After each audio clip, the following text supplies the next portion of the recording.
Assalamualaikum warahmatullahi wabarakatuh. Perkenalkan, nama saya Rozi Pilmayeni dengan NIM 2010202. Pada kesempatan ini, saya akan mempresentasikan hasil analisis dan sintesis jurnal ilmiah saya dengan topik blended learning. Terkait analisis jurnal, itu terdapat 7 artikel yang judulnya dapat dilihat pada screen. Oke, selanjutnya akan kita lanjutkan dengan analisis jurnal. Pertama, analisis jurnal pertama dengan judul Blended Learning of Physics in the Context of the Professional Development of Teachers.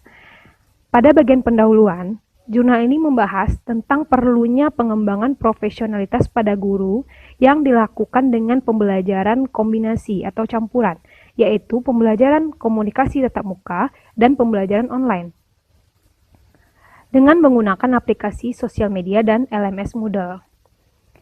Untuk metode penelitian, di sini tidak dijelaskan secara rinci, namun secara tersirat merupakan metode kualitatif dan dilakukan melalui instrumen voting pada 89 orang guru.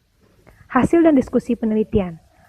Pada tahap ini didapatkan bahwa peningkatan profesionalisme guru terjadi dalam merancang, melaksanakan, menganalisis konteks modernisasi pendidikan, dan merancang pembelajaran teknologi. Secara analisis statistik, dengan menggunakan SPSS Statistik 22, didapat 79,3% peserta guru ingin mengembangkan kompetensi komputer atau IT-nya. Kesimpulan dari penelitian ini, didapatkan bahwa blended learning berpotensi dalam mengembangkan profesionalitas guru demi menghadapi lingkungan modern dan meningkatkan keterampilan IT guru. Jurnal kedua, dengan judul Investigating the Impact of Blended Learning on Academic Performance in a First Semester College Physics Course. Pendahuluan pada penelitian ini itu didapatkan dari ungkapan Allen yang sebelumnya mengatakan bahwa blended learning lebih efektif daripada pembelajaran tatap muka. Nah, pertanyaan dalam jurnal ini mengungkapkan bagaimana pengaruh blended learning pada perubahan konseptual siswa, pada gender, dan bagaimana persepsi siswa terkait blended learning. Namun, tidak dijelaskan lebih lanjut tentang persepsi siswa ini. Metode yang digunakan adalah mixed method, yaitu penggabungan antara data kualitatif dan kuantitatif, dengan desain untuk data kuantitatif yaitu one group pre-test post-test. Perbedaan antara kedua kelas yang digunakan adalah kelas kontrol diberi pembelajaran tradisional, sedangkan kelas eksperimen diberikan pembelajaran blended learning dan kuis serta buku. Instrumennya dapat dilihat pada screen, dan juga dilakukan komparasi gender dalam pembelajaran ini yang dianalisis dengan analisis ANOVA. Penelitian ini kelebihannya adalah menggunakan analisis data yang cukup lengkap. Hasil dan diskusi. Terdapat perubahan tingkat konseptual siswa jika diuji dengan uji T, yang menunjukkan adanya peningkatan pengetahuan siswa. Rata-rata ujian akhir siswa lebih tinggi pada kelompok eksperimen daripada kelompok kontrol. Penelitian ini menjelaskan bahwa pengaruh blended learning besar pada siswa perempuan hanya dengan melakukan uji T. Baiknya digunakan uji regresi dan didapatkan koefisien determinasi untuk mengetahui seberapa persen besar pengaruh blended learning pada siswa. Kesimpulannya, blended learning lebih efektif dalam pembelajaran karena lebih konseptual daripada pembelajaran tradisional. Gender tidak menentukan tingkat pemahaman konseptual siswa, serta adanya perubahan pemahaman konseptual tidak cocok jika digunakan pembelajaran ceramah biasa. Jurnal ketiga dengan judul Effect of Blended Learning on Students' Academic Performance in Physics in Federal College of Education in Southeast Nigeria, sebuah negara di Afrika. Pendahuluan pada penelitian ini menjelaskan perlunya ada pemaduan antara teknologi dan keterampilan serta minat siswa, maka diwujudkanlah pembelajaran blended learning. Kenapa ini dilakukan? Karena rendahnya minat siswa pada pelajaran fisika. Metode yang digunakan adalah metode eksperimen kuasi atau eksperimen semu dengan desain one group pretest post-test. Sampel yang dipilih secara purposive, baiknya dilakukan secara random, karena hanya dipilih satu kelompok kelas saja. Instrumennya ada 50 soal pilihan ganda, serta menggunakan video interaktif dari YouTube dan panduan melalui sosial media. Hasil pretestan post-test dianalisis dengan ANCOVA dan merupakan analisis data yang sudah tepat karena hanya pada satu kelompok saja. Analisis data meninjau keefektifan blended learning terhadap dibandingkan dengan tatap muka dan perbedaan hasil studi berdasarkan gender siswa. Oke, dari sini kita perlu tahu bahwa penelitian ini memerlukan bahan ajar blended learning yang lebih kreatif dan inovatif agar pembelajaran lebih bermakna. Lanjut, hasil diskusi, hasil pretest kelas eksperimen dengan blended learning lebih tinggi daripada kelas tatap muka atau tradisional. Tidak terdapat pengaruh gender dalam pembelajaran fisika. Penelitian ini menggunakan data yang cukup sederhana, cuman analisis data yang digunakan sudah tepat. Kesimpulannya, kelas eksperimen dengan blended learning lebih baik daripada tatap muka, dan gender tidak mempengaruhi kemampuan fisika siswa. Jurnal keempat, Student Scientific Explanation in Blended Physics Learning with Scaffolding. Dalam hal ini, perlunya peningkatan keterampilan ilmiah, penjelasan ilmiah siswa, itu menggunakan model pembelajaran Problem Based Learning atau PBL. PBL dapat dikombinasikan dengan pembelajaran blended learning dan diintegrasikan juga dengan menggunakan scaffolding. Dalam hal ini, materi yang digunakan adalah materi teori kinetik gas yang materinya cukup abstrak, sehingga memerlukan bahan ajar blended learning yang lebih sesuai dengan kebutuhan siswa. Metode yang digunakan pada penelitian ini adalah penelitian semu atau kuasi eksperimen dengan desain one group pretest post-test. Nah, kuasi eksperimen digunakan di sini lebih baik karena dibandingkan dengan desain pre-experimental design, karena kelas yang digunakan adalah kelas yang jumlahnya 1. Artinya itulah kelebihan dari penelitian ini. Instrumennya adalah kuesioner berupa 10 pertanyaan selama tes penjelasan ilmiah, lalu pretest post-test dianalisis dengan endgain, dan pengaruh blended learning dengan scaffolding ditinjau dengan uji T, serta metode penelitian harusnya digunakan mixed method, karena ada data kualitatif berupa kuesioner.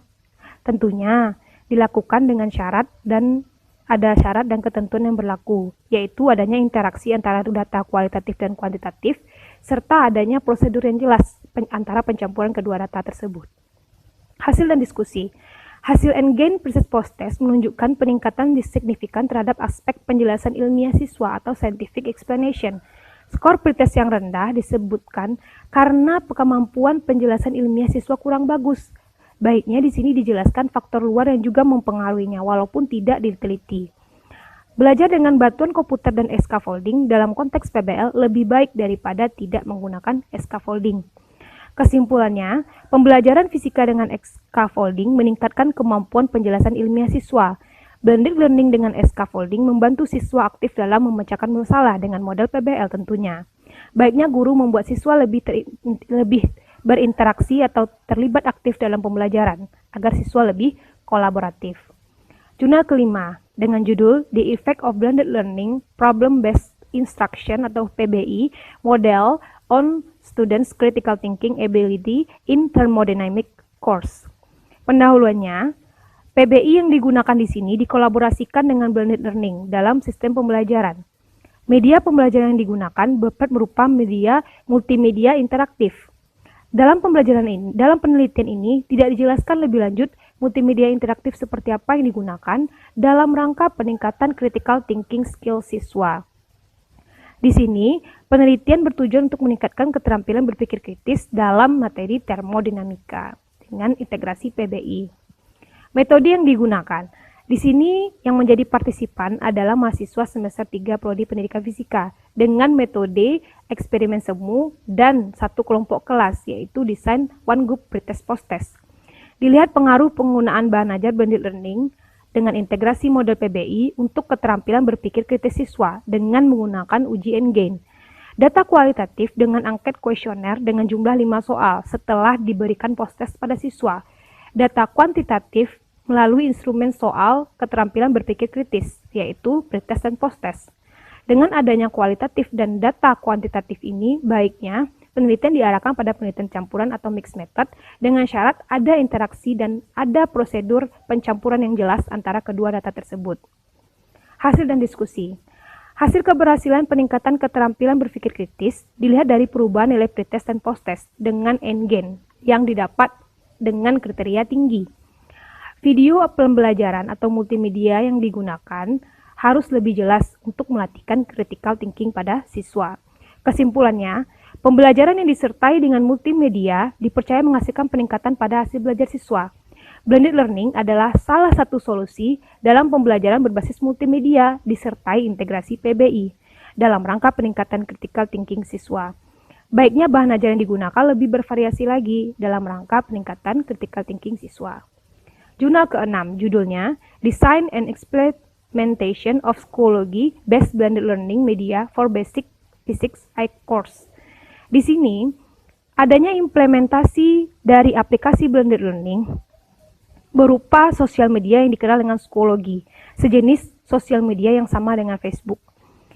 Penggunaan e-learning pada blended learning dipercaya dapat meningkatkan literasi TIK siswa, yang mana ini sejalan dengan keterampilan abad 21.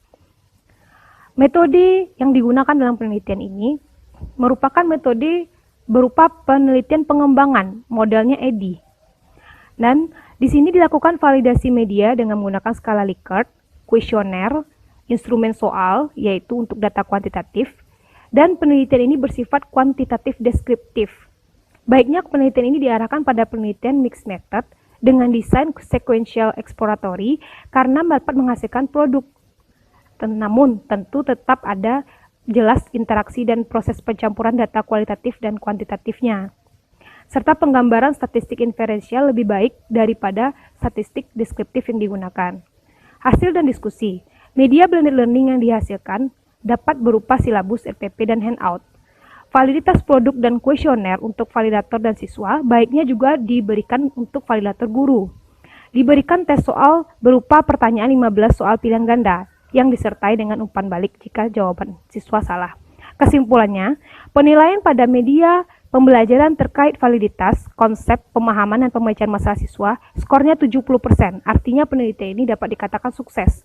Skor yang digunakan sebagai tolak ukur juga baiknya dianalisis dengan menggunakan statistik inferensial. Lanjut, jurnal ke-7 dengan judul Blended Learning and Traditional Learning, a Comparative Study of College Mechanics Course. Di sini, pendahuluannya adalah pembelajaran tradisional itu tidak efektif untuk pembelajaran sains. Hal ini dilakukan pada sebuah sekolah, yaitu College de Enseignement General et Professional, di mana diyakini siswa yang lemah dalam pelajaran mekanika juga lemah dalam listrik magnet karena lemahnya pemahaman konseptual siswa. Maka, pembelajaran ini perlu ditingkatkan dengan pembelajaran blended learning. Metode yang digunakan tidak disebutkan di sini. Namun, penelitian ini merupakan komparasi antara keefektifan blended learning dan pembelajaran tradisional. Desain untuk data kuantitatif menggunakan one group pretest post-test berupa pretest 30 soal pilihan ganda pada siswa laki-laki dan perempuan. Kelas kontrol diberikan pembelajaran tradisional dengan konten yang sama, tugas dan video yang sama. Sedangkan kelas eksperimen dengan blended learning yang tentunya dilakukan selama 1 semester penuh. Instrumennya dapat dilihat pada screen dengan menggunakan nilai awal antara kedua kelas dianalisis dengan data ANOVA, serta dilakukan uji regresi berganda untuk melihat hubungan antara jenis kelamin antara kedua kelas dengan nilai akhir siswa. Penelitian ini sangat lengkap untuk metode analisis data yang digunakan. Hasil dan diskusi, rata-rata ujian siswa pada nilai akhirnya lebih tinggi pada kelompok eksperimen daripada kelompok kontrol, sehingga blended learning dikatakan efektif. Nilai awal dengan uji ANOVA menunjukkan hasil yang signifikan. Uji regresi linear berganda menunjukkan hasil yang signifikan secara statistik antara hubungan variabel-variabelnya. Penelitian ini sangat menggunakan analisis data yang sangat lengkap. Kesimpulan, blended learning lebih efektif dalam pembelajaran dan lebih konseptual dibanding dengan pembelajaran tradisional. Gender tidak menentukan tingkat pemahaman konseptual siswa, dan penelitian ini sangat membantu dalam terjadinya kesenjangan gender pada pembelajaran fisika. Berdasarkan hasil analisis jurnal tersebut, maka dilakukan sintesis pada ketujuh jurnal itu. Didapatkanlah kesimpulan, blended learning efektif daripada pembelajaran tradisional dan tidak dipengaruhi oleh gender. Blended learning dapat menggunakan LMS model atau sosial media interaktif lainnya. Blended learning memerlukan materi yang dekat dengan lingkungan kehidupan siswa agar pembelajaran dapat dipahami oleh siswa dengan sangat baik. Adapun kerangka berpikir yang digunakan, yaitu dalam pembelajaran menggunakan dua buah jenis pembelajaran, yaitu blended learning dan pembelajaran tradisional. Dari penelitian yang sudah dilakukan, blended learning ternyata lebih efektif. Maka, akan lebih efektif jika diberikan bantuan atau integrasi tertentu pada pembelajaran blended learning. Dapat dilakukan dengan penggunaan bahan ajar yang lebih dekat dengan kehidupan siswa atau muatan lokal dan integrasi penggunaan aplikasi berbasis sosial media seperti Edmodo. Nah, blended learning dari penelitian sebelumnya dijelaskan mengatasi permasalahan pada materi yang sulit. Salah satu materi yang sulit dalam fisika adalah materi suhu kalor. Maka didapatkan judul untuk penelitian lebih lanjut, yaitu pengembangan bahan ajar muatan lokal pada Provinsi Sumatera Barat dalam pengembangan blended learning pada materi suhu dan kalor. Sekian presentasi dari saya. Mohon maaf atas segala kekurangan saya. Terima kasih atas segala perhatiannya. Assalamualaikum warahmatullahi wabarakatuh.